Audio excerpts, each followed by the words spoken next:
IF를 설정하는 걸 보여줄게요. IF는 뭐죠? 근관장까지 들어가는 가장 큰 파일을 결정하는 거죠. 이걸 설정하는 이유는 그 근관의 사이즈에 따라서 얼마만큼 넓히는지를 결정하기 위한 거예요. 그쵸? 한번 영상 볼게요.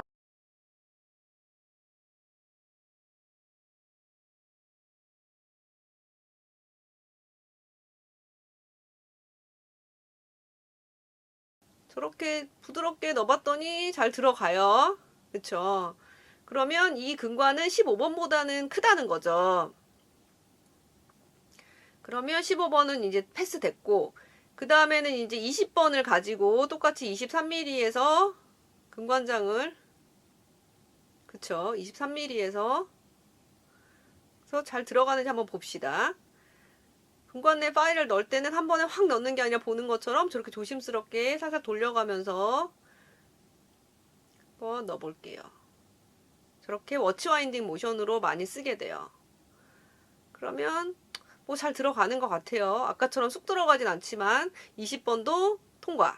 그쵸? 이 근관은 최소한 20번 사이즈는 지금 된다는 말이에요. 그러면 그 다음번에는 뭐죠? 25번을 넣어봐야겠죠. 그래서 25번이 23mm까지 들어가는지를 봅니다. 넣어보면 아까보다 훨씬 뻑뻑해요. 아무리 해도 안 들어가. 그쵸? 그러면 이 근관은 25번보다는 작은 거죠. 그러면 이 공간자까지 들어가는 가장 큰 사이즈 10번, 15번, 20번 들어갔는데 25번 안 들어가면 20번이 가장 크게 들어간 거니까 이 케이스에서 이 근관에서의 IF는 20번으로 설정합니다.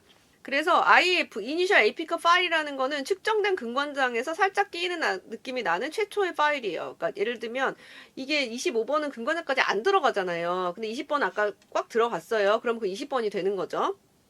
그리고 나서 MAF는 뭐냐면 IF보다는 우리가 더 넓혀야 근관 내에 있는 세균이나 찌꺼기가 제거가 될 거잖아요. 그래서 그냥 한 두세 단계는 넓혀야 그래서 최소한 프랩이 되지 않을까? 그래서 그거를 이제 최대로 우리가 근관자까지 넓힌 그 사이즈를 마스터 에이피컬 파일이라고 그랬고 보통 세 단계를 이제 추천을 합니다. 근데 항상 세 단계의 필요는 없는데 아까 그게 20번이었다면 25, 30, 35까지 넓히도록 추천을 해요.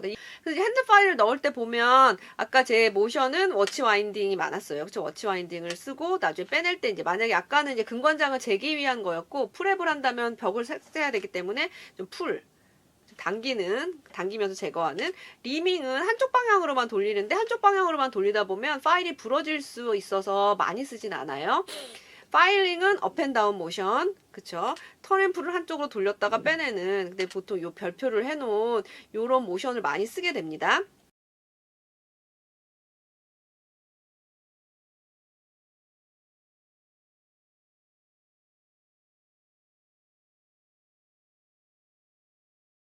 워치 와인딩 모션은 실제 임상에서 가장 널리 사용하는 핸드 파일의 모션으로 저렇게 30에서 60도 사이를 돌리면서 파일을 빼면 프랩이 되는 겁니다. 그래서 여러분들이 저런 모션을 잘 기억해 놨다가 쓰면 좋겠어요.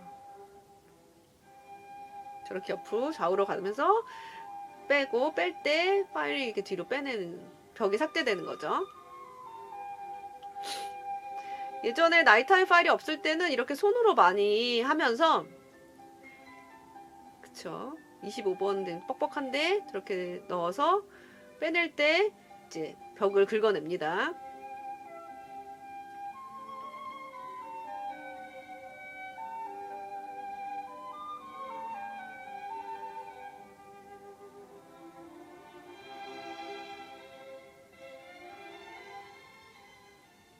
네. 그래서 여러분들이 이 그림 영상을 생각하면서 여러분들도 할 때 한 방향 계속 돌리거나 한 방향으로만 혹은 계속 밀어 넣는 게 아니라 이렇게 좌우로 이렇게 시계 돌리듯이 이렇게 하면서 파일링을 하는 그런 거를 이제 봤으면 좋겠어요. 그래서 이제 넓히는 거 한번 보여줄게요.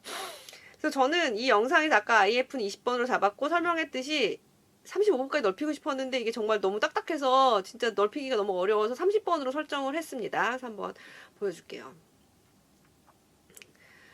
맨 처음에 이제 아까 20번으로 제가 IF를 설정했단 말이에요. 아까 보는 것처럼 역시 저도 워치 와인딩 모션을 쓰면서 뺄 때 벽을 조금 긁어내는 그런 모션을 쓰고 있어요. 그리고 IF로 설정됐긴 했지만 이게 20번도 빡빡하게 들어가기 때문에 20번이 헐거워질 때까지 충분히 넓혀야 돼요. 넓히면서 근관 벽을 충분히 삭제할 수 있도록. 그쵸? 저렇게 벽을 긁어내면서 또 동시에 진행할 때는 약간 살살 돌려가면서 워치 와인딩, 시계 태엽 감듯이 저런 식으로 에이펙스를 넓혀줍니다. 근데 이 과정을 하다 보면 에이펙스 쪽에 되게 많은 덴틴 칩이 쌓이게 되거든요. 그래서 중간중간에 10번 정도의 파일로 페이턴시를 계속 확인하면서 하는 게 키인 것 같아요. 그 다음에 이리게이션을 충분히 하고.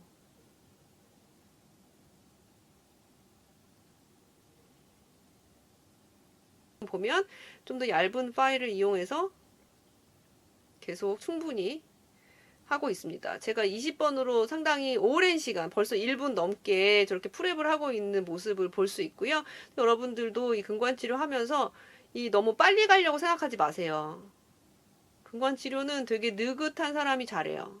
나도 성격이 급해가지고 근관치료 하면서 너무 스트레스 받을 때가 많은데 본인의 어떤 수양을 한다 생각하고 천천히 하는 게 중요해요.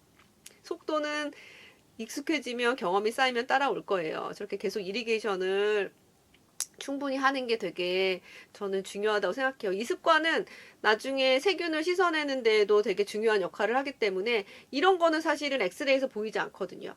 근데 나중에 결과가 알아요. 5년, 10년이 지나서 환자가 그 문제 없이 잘 쓰고 있는 거 볼 수 있어요. 이제는 저는 H 파일을 소개하려고 해요. 여러분들 K 파일과 H 파일 차이를 알았을 텐데 H 파일은 더 유연한 대신 삭제력이 되게 좋거든요. 근데 파일이 잘 부러지기 때문에 근관 내에 맨 처음에는 K 파일로 어떤 가이드를 만들어주고 그리고 나서 같은 사이즈의 H 파일로 저는 저렇게 근관벽을 확대하는 거를 핸드 파일 쓸 때는 좀 선호하는 편이에요. 왜냐면 K 파일이 어느 정도 갔으면 공간이 있기 때문에 H 파일이 부러질 확률이 낮아져요. 그래서 저는 지금 H 파일 20번을 가지고 조금 근관벽을 더 넓히는 거를 보여주고 있어요. 모션을 보시면 H 파일은 많이 돌리게 되면 그게 끼면서 거기 부러질 수 있기 때문에 주로 파일링 모션을 이용해서 저렇게 업앤다운 모션으로 근관벽을 넓힙니다. 이미 20번 K 파일로 저는 에이펙스까지 충분히 넓혔기 때문에 H 파일이 들어가는 데는 어렵지 않아요. H 파일은 더 유연하기 때문에 더 잘 들어가고 벽을 잘 삭제할 수 있기 때문에 조금 더 이제 벽을 넓히는 그런 용도로 사용을 하고 있습니다. 다음번에 이제 25번의 K 파일을 이용해서 그러니까 워킹 렌스까지 23mm까지 넣으려고 지금 노력하는 과정입니다.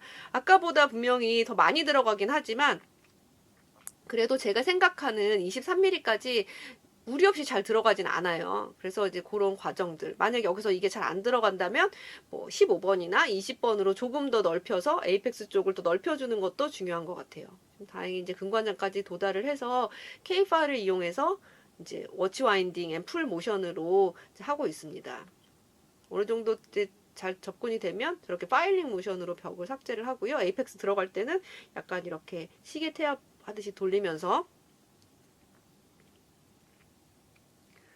다음에 이제 페이턴시 한번 확인해 보는 거예요. 중간중간에 저렇게 10번으로 에이펙스 쪽에 뭐 막힌 데 없는지 살짝 근관장보다 길게 한 23mm 정도까지 에이펙스까지 넓히면 이 얇은 파일은 에이펙스 쪽에 넘어간다고 해도 자극이 일시적이고 다시 회복이 된다고 해요. 그래서 저런 식으로 페이턴시를 확인해 주는 게 좋습니다. 내가 원래 길을 잘 가고 있는지 혹은 덴틴 칩이 에이펙스를 막고 있는지를 확인하기 위해서 되게 필수적인 과정이에요.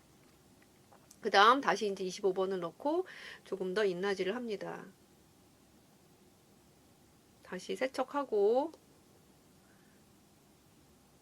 에이펙스 쪽에서도 이제 물방울 나오는 거 보여요?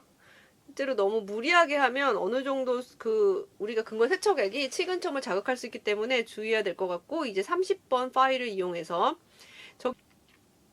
끝에를 저 굵은 파일일수록 살짝 저렇게 좀 구부려 주어야 이 치아는 망곡이 많지 않지만 그래도 망곡이 있는 대부분의 대구치나 소구치를 잘 따라갈 수 있어요. 30번 택도 없이 짧아요. 그쵸? 그래서 어쨌든 이 들어가는 데까지 어느 정도 좀 넓혀준 다음에 좀 작은 파일을 다시 돌아가야죠. 뭐 이런 식으로 그리고 다시 30번 K 파일로 똑같이 인라지를 했고요. 35번은 사실은 워킹렌스까지 도저히 될 것 같지 않아서 저는 이제 그 이후에는 스텝백을 했어요. 그래서 22mm까지 35번으로 인라지를 하고 21mm까지 40번 그 다음에 20mm까지 뭐 45번 이런 식으로 1mm 스텝백을 진행했습니다. 이렇게 하다 보면 사실은 근관이 막히기도 하고 뻣뻣하게 막 무리하게 넣다 보면 이렇게 원래 포라멘을 지나서 지핑이 생기기도 하고 렛지가 생기기도 하고 새로운 근관을 만들어서 퍼포레이션을 시킬 수 있단 말이에요.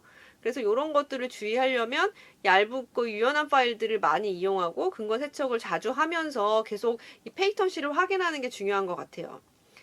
그래서 스텝백 할 때 보면 이제 이렇게 근관장보다 이제 뭐 조금씩 짧게 하는 거죠. 그래서 뭐 근관장까지 45번이 들어갔다면 이제 뭐 0.5 단위로 50, 55 뭐 이런 식으로 60, 70, 80 이런 식으로 한 대여섯 단계까지를 하는 게 이제 좋은데 아까 말한 것처럼 이거를 0.5mm 간격으로 하면 0.5mm 스텝백으로 10 테이퍼가 되는 거고 1mm 간격으로 하면 이제 파일의 사이즈가 5단위로 늘어나니까 05 테이퍼가 되는데 실제로 05 테이퍼를 가지고 나중에 필링한 거 보면 조금 약간 얇아 보이긴 하는데요. 실제로 뭐 이렇게 해도 상관은 없으니까 여러분들이 근관이 너무 큰 경우에는 사실은 0.5mm 스텝백을 하더라도 뭐 어렵지 않게 하지만 대부분에서는 이제 1mm 스텝백을 하게 됩니다.